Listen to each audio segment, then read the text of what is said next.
So I'm Tahir Shah, and about a year ago I started the Scheherazade Foundation, which has three aims. One of them is to bridge cultures, one is to empower young women, and the last one is to harness the teaching power of folklore.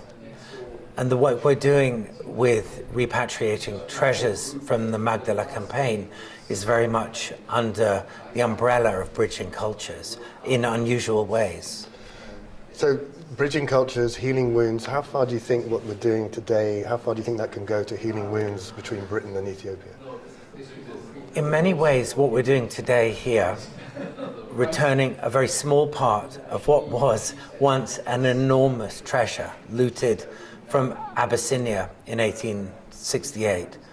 In many ways, that might seem unimportant or insignificant, but to the Ethiopian people who have memories that go back a very, very long time, it is enormously significant and important and symbolic in all kinds of ways.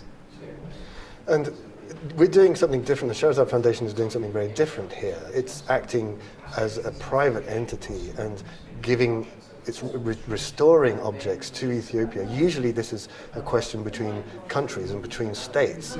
How did the Scheherazade Foundation come to do this? It's acting in a very different way. We realized that although the biggest parts of the treasure that were taken under General Napier 153 years ago, the biggest parts are in the British Museum or the Victoria and Albert Museum or at the royal family's seat at Windsor. We realized there's an awful lot of other treasure that had been given or looted to or by soldiers, British soldiers, and those pieces are in private collections. So what we've done is we've worked to acquire some of them from collectors or dealers or in one case from an auction. We had them removed from sale and then acquired them. And we see that as, in some ways, it's a small gesture, but as I say, it's incredibly symbolic and important for the Ethiopian people.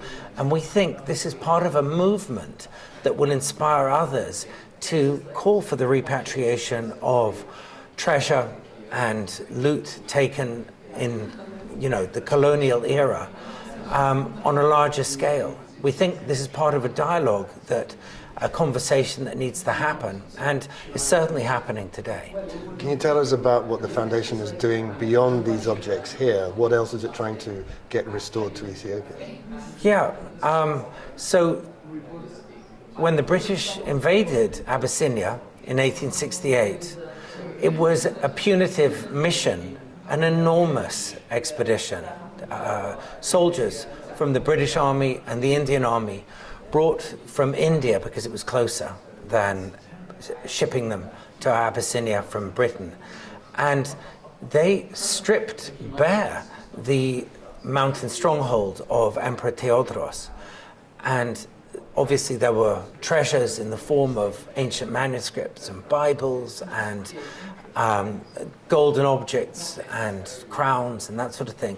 But the prize of all the objects were a series of sacred square plaques called tabots, and they look rather like a placemat. They're about 6 inches square, and they're either made of wood or alabaster usually. The British Museum has in its collection 11 of them, and there's another one at Westminster Cathedral. They were looted at Magdala. And the curious thing about them is, because they're so sacred to the Orthodox Church of Ethiopia, they're so incredibly central to that faith that they can never ever be viewed by anyone at the British Museum. They can never be taken out of their locked box. They can never be photographed, studied, sketched, or loaned to any other collection or museum. So we see it as just common sense that given that these are still 150 years later, supremely centrally important items for the faith of the Ethiopian church. We see it as a no-brainer for them to be returned to the Ethiopian church. We're not saying that they should be put in a museum in Ethiopia. We're saying they should be repatriated and absorbed back into the national faith of that country.